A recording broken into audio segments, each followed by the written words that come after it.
Sekarang kita dihadapkan dengan pemerkosaan terhadap hak-hak demokrasi.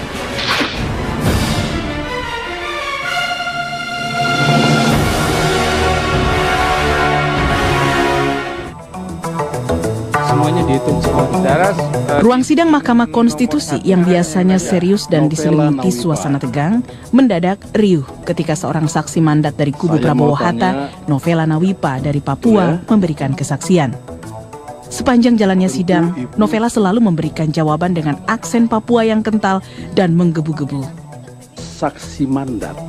Iya, saksi mandat, Pak. Sebentar Bu ya. Untuk di TPS mana? Tadi tempat kampung itu hanya Kampung, satu Pak, TPS. bukan TPS, ini kampung. Iya, Kampung Awabutu. Kampung Awabutu. Iya. Ya baik. Ibu mendapat surat sebagai saksi mandat. Iya, memang dari tadi saya sudah bilang iya, Pak, saksi mandat saya. Siapa yang tanda tangan surat untuk saksi mandat tersebut? Ketua tim pemenangan. Ketua tim pemenangan Iya. atau koordinator saksi Ketua tim pemenangan dari pusat.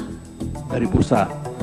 Kalau ibu masih ingat siapa ketua tim pemenangan tersebut? Ah, Bapak ini jangan tanya macam-macam, yang inti-inti saja. Iyalah. Tidak tahu. Tidak. Saya mau begini. kembangkan. Tidak tahu, Pak. Sarah, Tidak tahu. saya kira Mau cukup cari-cari pertanyaan kesalahan tidak. saya Ya. dari hal-hal kecil. Begini yang mulia. Iya, tidak terlalu relevan dengan Itu tidak relevan, Pak. Baik, Yang relevan saja. baik, baik. Saya Yang kita lanjutkan, mau Mulia. cari ini suara-suaranya, apa cari saya punya salah di saksi mandat, Pak? Jadi saudara, Saya tidak tahu saksi-saksi yang lain ada atau tidak, tapi saya sebagai saksi mandat ada. tapi saudara sendiri ya dari situ. Ada. Yang lain-lain tidak ada orang.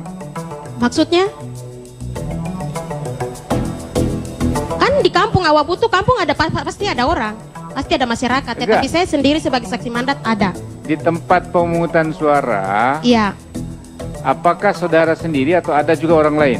ada juga orang lain. Siapa? Tetapi tidak ada aktivitas pemilu, tidak ada kotak suara, tidak ada tempat di mana yang mereka siapkan untuk kami datang memilih. Ya, siapa orang lain yang saudara kenal di situ? Masyarakat kampung yang ada di situ. Hanya masyarakat kampung. Iya, Tidak ada petugas. tidak ada. Tidak ada petugas. Iyalah. Kalau tidak ada, mau menerangkan apa lagi? Iya, saya tidak bisa terangkan karena memang tidak ada, Pak. Terima kasih. Sosok Novela Nawipa mendadak menjadi populer setelah tampil di ruang sidang MK. Banyak yang terkesan dengan penampilannya yang berani, namun tak sedikit yang mulai mencari tahu siapa sebenarnya sosok wanita asal Papua ini. Dalam laman Facebooknya, Novela tercatat sebagai Ketua DPC Gerindra tanpa menyebutkan nama wilayahnya. Dari data Facebooknya juga diketahui, wanita asal Nabire, Papua ini tercatat sebagai direktris di CV IOBAI dan pernah mengenyam pendidikan di Universitas Sains dan Teknologi Jayapura, serta merupakan lulusan SMU Negeri 1 Sentani, Papua. Belakangan diketahui dari situs caleg.kpu.go.id, Novela merupakan calon legislatif dari Partai Gerindra untuk DPRD Dapil 1 Kabupaten Paniai 1 pada pemilihan legislatif. Kini Novela nampaknya harus lebih siap menjadi incaran para pemburu berita sebagai buntut dari penampilannya yang berani dan tegas. Tim Liputan, Metro TV.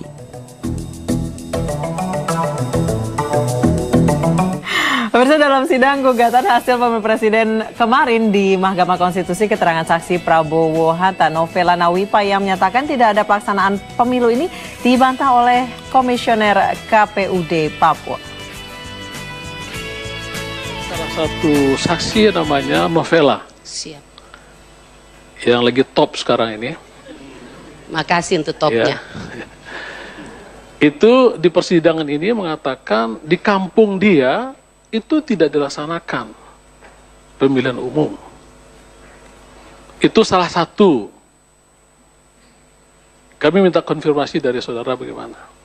Baik Yang Mulia, itu perkataannya sebagai orang di dalam partai.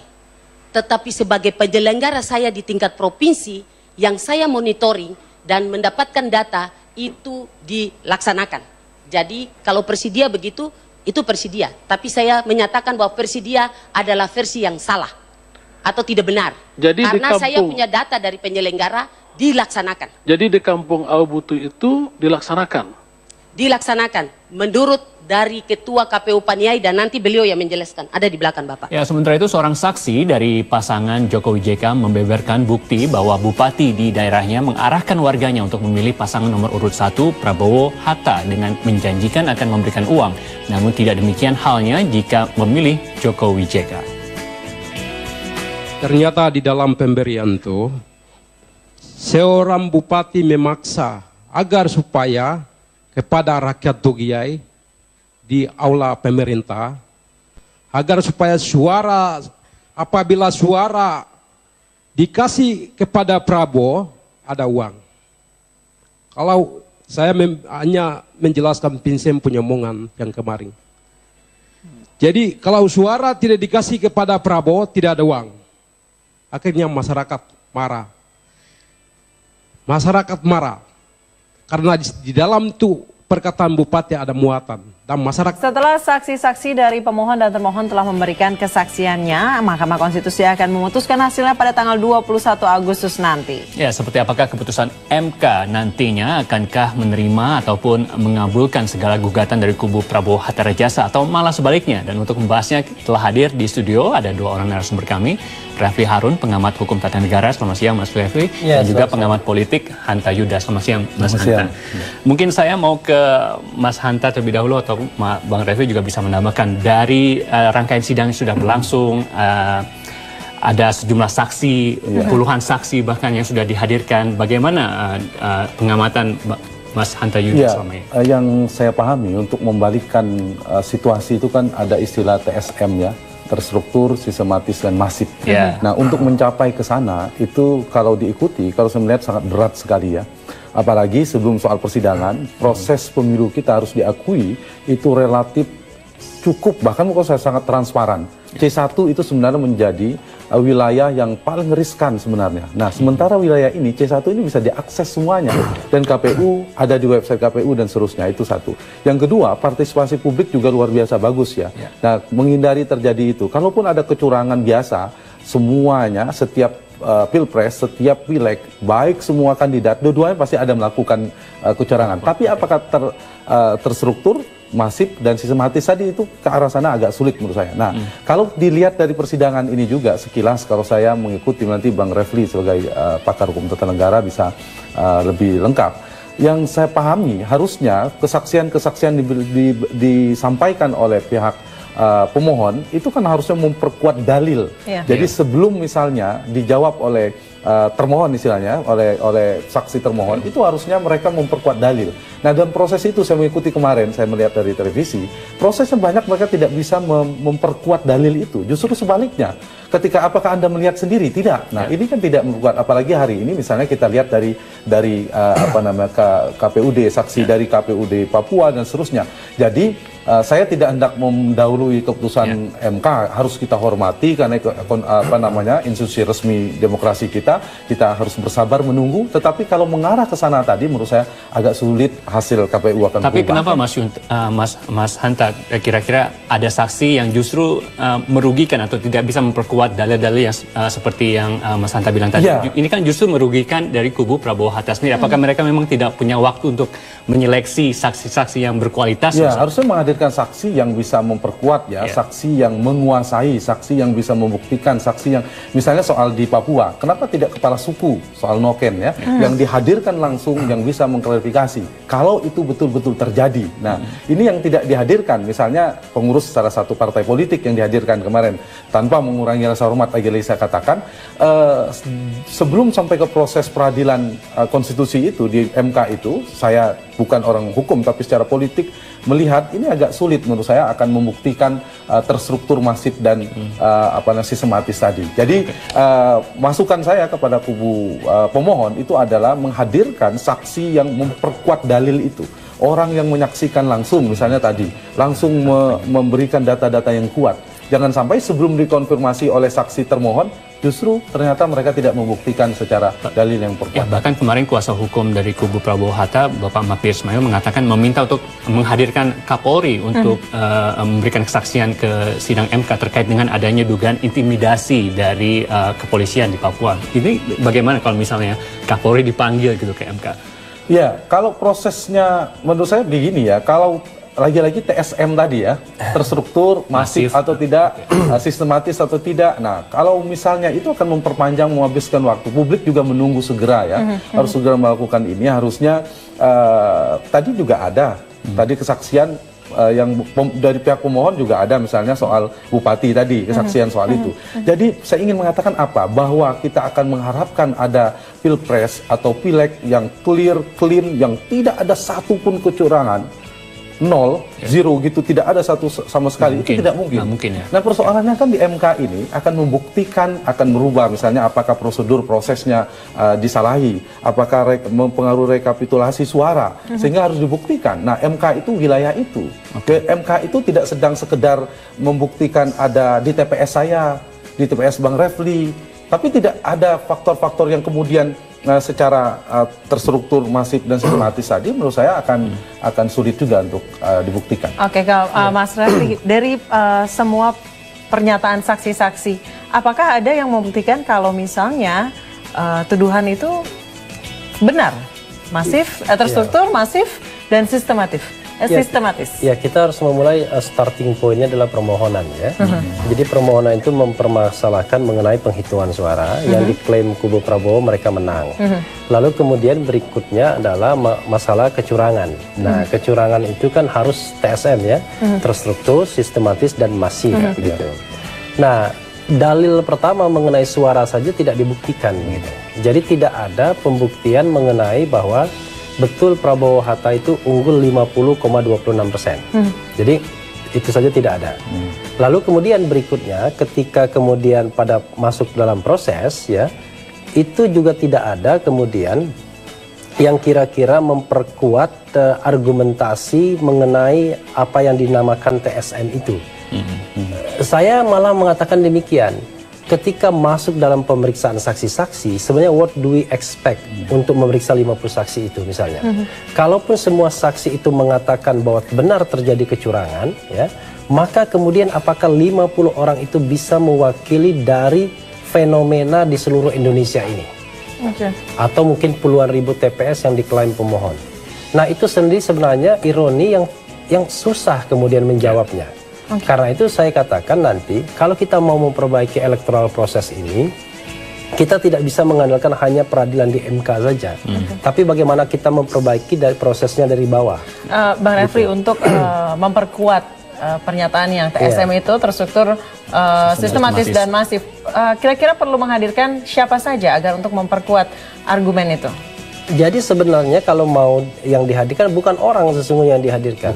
Tapi bukti-bukti, fakta-fakta. Sebagai contoh misalnya yang dihadirkan adalah kalau kita bicara tentang terstruktur itu artinya ada struktur pemerintahan, birokrasi, organisasi yang kemudian menjalankan kecurangan itu.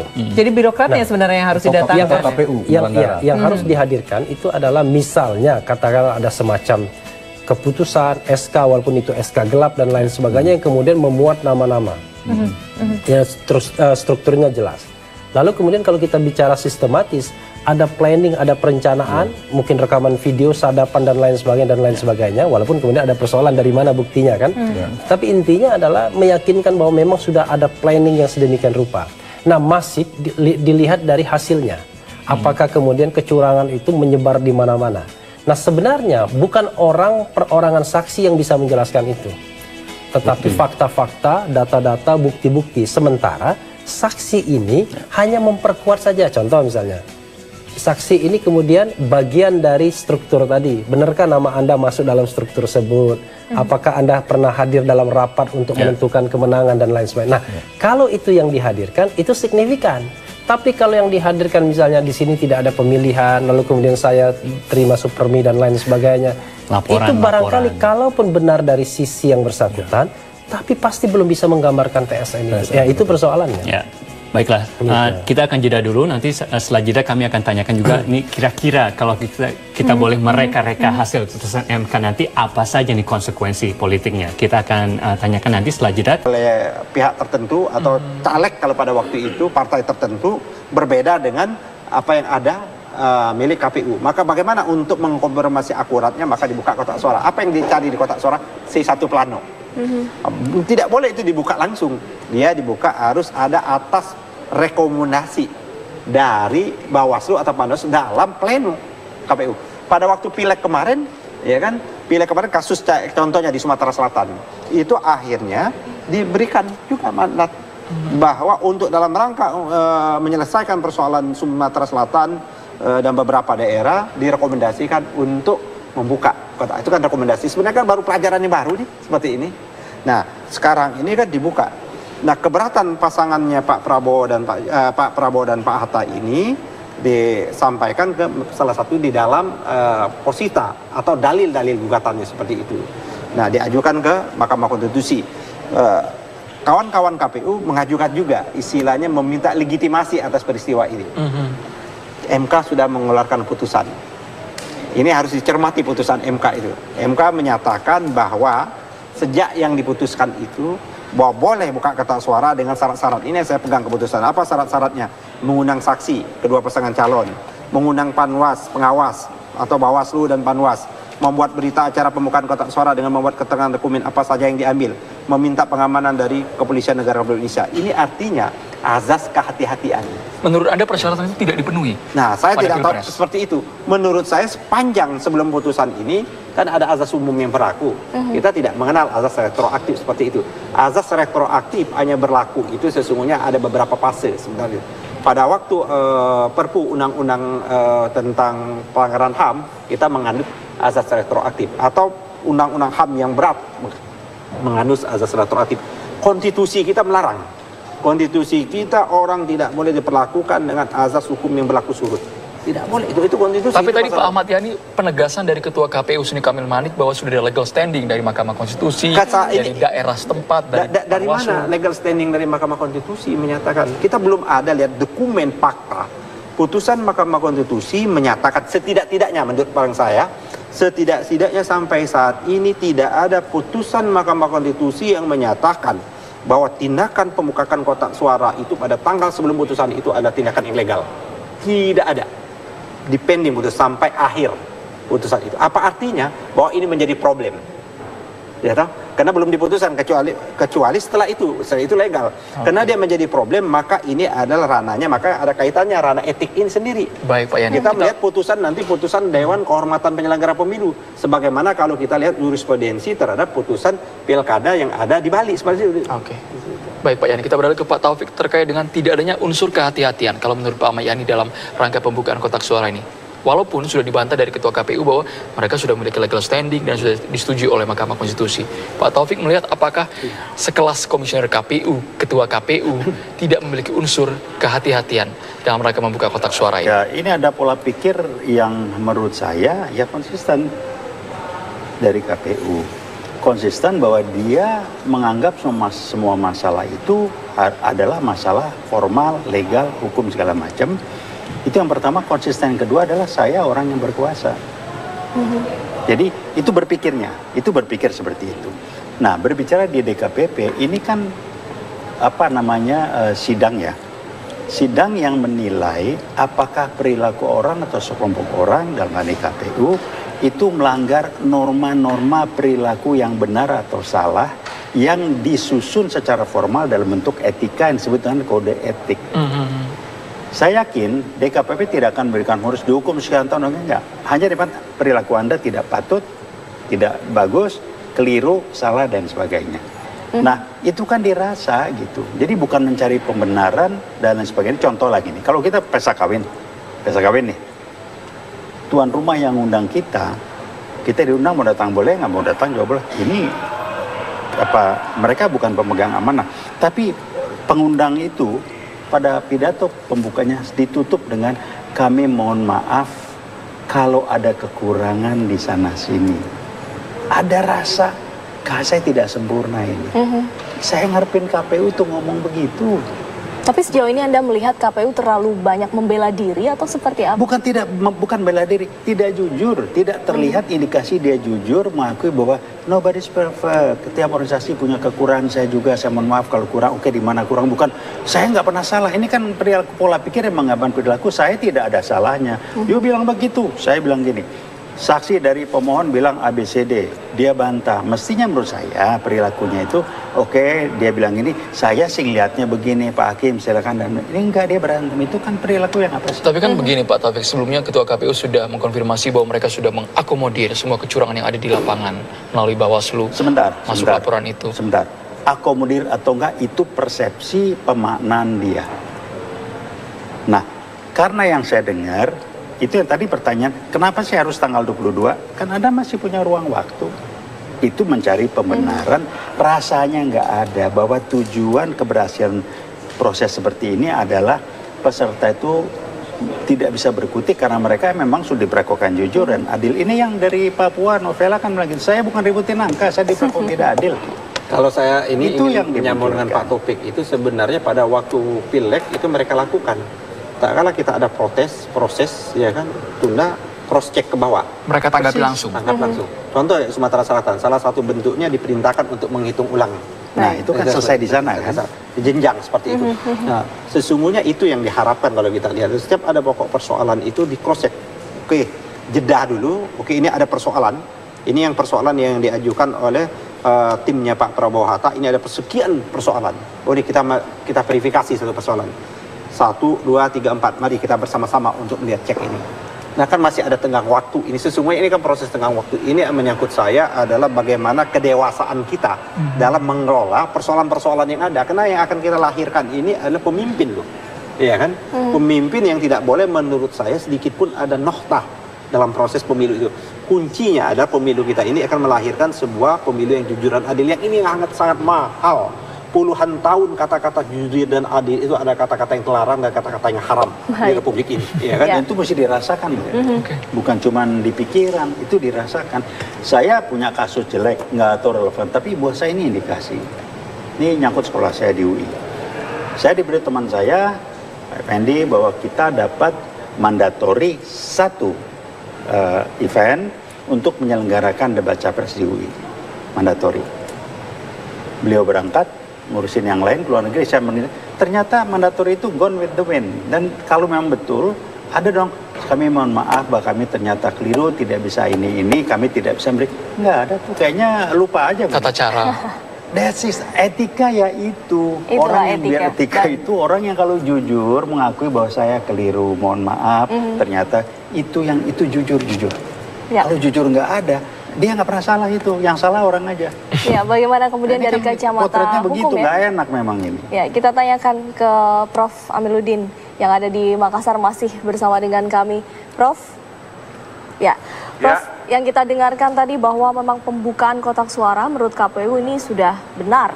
Ada legal standing, juga mengacu pada pembukaan kotak suara yang dilakukan saat Pilkada Lamongan. Anda melihat seperti apa? Ya, kalau saya melihat sebenarnya ada ketidaklaziman begitu ya, karena ini kan sebenarnya pembukaan kotak itu seperti tadi katakan Bu Yani memang harus ada dasarnya begitu. Jadi karena kita menyatakan disitulah tersimpan bukti-bukti yang nanti bisa dijadikan dasar untuk bisa menyatakan bahwa proses yang dilakukan itu benar atau tidak begitu. Jadi saya melihatnya ada ketidaklaziman dalam hal ini, meskipun sebenarnya alasan yang digunakan bahwa akan mempersiapkan itu, tapi menurut saya itu tidak harus dilakukan begitu ya, karena apalagi kemudian sanggahan yang dilakukan bahwa sudah mengundang dua pasangan calon, kemudian itu dan seterusnya. Nah, saya kira itu tidak lazim, dan saya kira kalau ini memang dimajukan ke DKPP, nanti DKPP akan menentukan dan menilai apakah telah terjadi ketidakpatutan, kemudian terjadi pelanggaran etik sehingga kemudian bisa diberikan sanksi untuk itu. Karena kalau kita melihat fakta di lapangan, ada juga memang penyelenggara tingkat bawah yang tidak mengikuti saran dari KPU pusat begitu ya. Nah, ini juga menjadi pertanyaan begitu. Padahal kalau itu aturannya bersifat nasional, kan tentu semua akan melakukan proses itu. Nah, itu juga menimbulkan sebuah permasalahan tersendiri. Nah, kalau itu jadikan dasar, saya kira itu sangat wajar untuk masuk pada proses di DKPP itu begitu. Menurut Prof. Amiluddin, seberapa besar pengaruh hasil keputusan di DKPP terhadap sengketa Pilpres yang saat ini berlangsung di Mahkamah Konstitusi? Karena masyarakat juga bertanya, yang mana yang paling duluan harusnya dikeluarkan? Apakah diputuskan secara bersamaan antara DKPP dan juga MK? Kalau kita melihat sebenarnya tidak ada kaitan antara nanti putusan DKPP dengan apa yang dihasilkan oleh mahkamah begitu. Karena yang di DKPP itu hanya mempersoalkan soal etik mengenai orang, mengenai integritas penyelenggara begitu ya. Sedangkan pada posisi Mahkamah Konstitusi itu akan melihat pada sejauh mana proses penyelenggaraan sampai kemudian penghitungan hasil itu dilakukan sesuai dengan mekanisme tahapan yang telah ditentukan untuk itu. Jadi bukan menyangkut orang. Nah, sehingga kemudian kalau misalnya andai kata putusan DKPP menyatakan bahwa penyelenggara memang dijatuhi sanksi dan kemudian karena sesuatu tindakan perbuatan yang tidak pantas untuk dilakukan, maka itu tidak mempunyai relevansi terhadap sengketa hasil begitu ya yang diputuskan oleh mahkamah. Tapi seharusnya sebenarnya kalau kita mau menyatakan karena ini menyangkut soal ketaatan penyelenggara terhadap proses penyelenggaraan pemilu presiden, maka seharusnya mempunyai kaitan yang erat. Nah, di sini saya kira nanti ke depan barangkali ini juga menjadi bahan yang bisa dijadikan dasar untuk menilai, mengevaluasi, kemudian memperbaiki. Sebagaimana tadi Pak Yani katakan, masih banyak hal kekurangan yang ada di Undang-Undang 42 2008 tentang Pilpres itu, sehingga kemudian ini bisa dimaksudkan artinya bahwa memang kalau kita mau kaitkan secara langsung ketidaktaatan penyelenggara menyangkut soal kemandirian dan integritas misalnya, itu kan akan berpengaruh pada proses penyelenggaraan, kemudian juga akan berpengaruh nantinya juga pada hasil proses pemilihan itu sendiri. Nah, sehingga dengan demikian sebenarnya kalau penyelenggara bermasalah, maka tentu proses pemilu itu juga kita menyatakan ada sesuatu hal yang tidak bisa juga dipertanggungjawabkan pada hasil begitu. Baik, saya melihatnya dari sisi yang lain ya. Baik, sisi yang lain seperti apa? Di mana Kita harus jeda dulu ini. penyelenggara pemilu sudah bermasalah, otomatis proses demokrasi ini juga bermasalah. Versi Pak Taufik terlebih dahulu. Saya begini, mungkin nyambung juga ya. Saya pakai ya formula dalam topik yang saya kembangkan, yang bahasa Jawa itu mengatakan how you think is how you act is who you are. Gitu kan? Lah kalau sudah berpikirnya bermasalah, tindakannya bermasalah, outputnya pasti bermasalah. Nah, kalau nanti DKPP mengatakan dia melanggar kode etik, artinya ada tindakan, perbuatan yang bermasalah kan? Kalau orangnya sendiri berpikirnya bermasalah, melanggar etika, udah pasti who you are-nya kan nggak benar. Nah, DKPP itu berbicara who you are.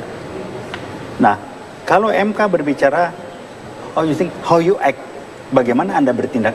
Nah, dia bertindak adalah akibat konsekuensi dari bagaimana dia berpikir. Maka kita akan bilang, ini maaf aja KPU mungkin ada yang baik lah, tetapi kok hasil kerjanya begini. Dia ngerti nggak jurdil itu apa? Dia melaksanakan amanah enggak? Itu kan nilai ya. Yang saya nangkap dari tindakan mereka itu sebagai satu kesatuan, mereka basis nilainya bukan amanah, kekuasaan.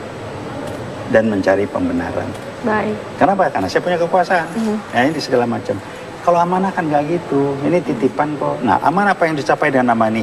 Melaksanakan Pilpres ini dengan jurdil. Kalau ada gangguan dalam jurdil, dia harus minta maaf. Kami sudah kerja keras, tapi mohon maaf, kayaknya belum cukup, masih ada. Ada dong. Itu amanah tuh, orang megang amanah. Ini kayaknya punya dia. Kalau gue bilang begini, orang kita bilang gue bilang begini, ya begini.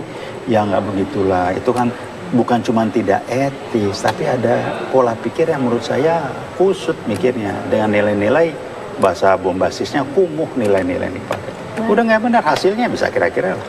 Kalau orang berpikir sudah nggak benar, Anda bisa lihat hasil orang mabok suruh ngejar, hasilnya benar nggak? Nggak mungkin. Jadi pasti ini ada kaitannya nanti. Bukan ya? ada kaitan, satu kesatuan. Satu kesatuan. Bukan cuma ada kaitan, satu kesatuan yang tidak bisa terlepas. Tidak bisa dipisahkan. Hanya melihat dari aspek yang berbeda, di sidang yang berbeda. Yang satu saya ulangi, tas kualitas manusianya, satu tas kapasitas hasil kerja dari aspek yang ada segala macam. Baik. Tapi itu kan ini adalah akibat dari ini kan. Kualitas apa orang? Kualitas berpikir, tindakan. nggak bisa dilepas. Baik, singkat saja mungkin dari Pak Yani sebelum kita menuju ke sidang MK, Anda melihat ini sebagai ruh dari demokrasi tadi ya? Iya, kita kan tergantung melihat makna dari demokrasi yang kita ingin capai. Kalau kita melihat demokrasi pilpres ini angka-angka, ya kan prosedural, maka kita melihat tidak ada hubungannya antara sidang DKPP dengan sidang yang ada di Mahkamah Konstitusi. Sidang DKPP adalah mengadili perilaku ada orang per orang, sedangkan sidang di Mahkamah Konstitusi mengadili sengketa tentang hasil pemilu presiden. Prosedural. Prosedural. Kalau kita hanya melihat secara datar seperti itu, memang tidak ada kaitan. Tapi kalau kita masuk lebih ke dalam lagi, menjadi rohnya, menjadi substansi, menjadi value, nilai, maka ada hubungannya. Saya setuju dengan apa yang dikemukakan Profesor di ujung tadi kalimat ini. Kalau ini diselenggarakan, dilakukan bermasalah, ada keputusan oleh lembaga yang punya otoritas untuk melakukan penilaian, kan lembaga yang diberikan oleh negara kita untuk melakukan penilaian, otoritas itu ada di DKPP. Kalau DKPP nanti memutuskan, ya kan ternyata perilaku apa yang dilakukan ada problem sampai diberikan sanksi, maka outputnya adalah bermasalah. Nah, inilah bisa mengkaitkan secara substansial bahwa pemilu yang kita lahirkan bukan berdasarkan jujur dan adil tadi. Itu rohnya seperti itu. Nah, kita kan bukan mencari apakah menang dan kalah, tapi bagaimana menghadirkan betul pemilu presiden ini yang bermartabat. Kita tidak ingin lagi ada pemilu, sudahlah cukup pemilu ini sebenarnya pemilu 2014 kemudian pemilu legislatif yang semuanya dengan carut marut. Kita harapkan pemilu presiden ini ada menghadirkan pemilu yang bermartabat, pemimpin yang mendapat legitimasi, pemimpin yang mendapat keabsahan baik secara prosedural maupun secara nilai-nilai dan value-value yang ada. Nah, kalau nanti ternyata penyelenggara ini diputuskan oleh Dewan Kehormatan Penyelenggara atau DKPP adalah problem secara etik dan moral, ini ujungnya bagaimana kita untuk melakukan penilaian seperti ini? Inilah problem. Nah, oleh karena itu maka tugasnya Mahkamah tinggal. Ya kan tinggal tugas Mahkamah. Apakah Mahkamah akan menjadikan Mahkamah ini sidang prosedural, dia kembali lagi ada sidang kalkulator, apa dia ingin masuk lebih ke dalam lagi? Itu semuanya kita serahkan kepada Mahkamah Konstitusi. Nah, oleh karena itu menurut saya, kalau saya seharusnya memang DKPP harus lebih cepat memutuskan, ya, karena DKPP juga tidak memeriksakan dokumen-dokumen yang begitu besar. Jadi DKPP ini harus menyampai putus. Ini paling tidak menurut saya menjadi pertimbangan.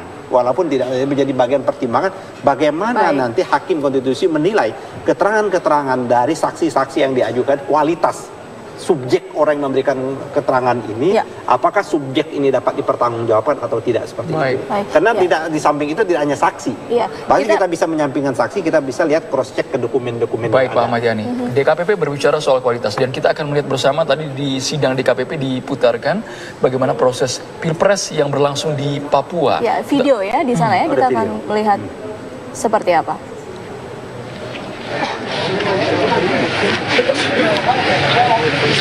Ketua Tim Sukses Prabowo. Tidak ada, kita saksikan sama-sama sudah. Ada? Di rumah, di rumah. Ada di rumah. Ada di rumah. Oke, besok tidak ada kesempatan. Sekarang juga jika ada perwakilan. Tidak ada. Oke. Baik, selanjutnya kami memberi kesempatan kepada tim sukses dari Jokowi. Silakan bawa surat mandatnya Pak KPU. Tanda tangan. Ke-5 komisioner akan ditandatangan. Sebelum dari itu, jika ada keberatan dari Prabowo dengan Jokowi segera dikemukakan di pansus. Kalau tidak, sebentar akan disaksikan bahwa tidak ada masalah. Jadi sebelum kami tutup pleno di tempat ini, kedua keberatan dari kedua tim sukses segera bawa di depan. Sekali lagi, kedua tim sukses, kalau ada keberatan, kami memberikan kesempatan untuk ajukan. Silakan, saya beri kesempatan ke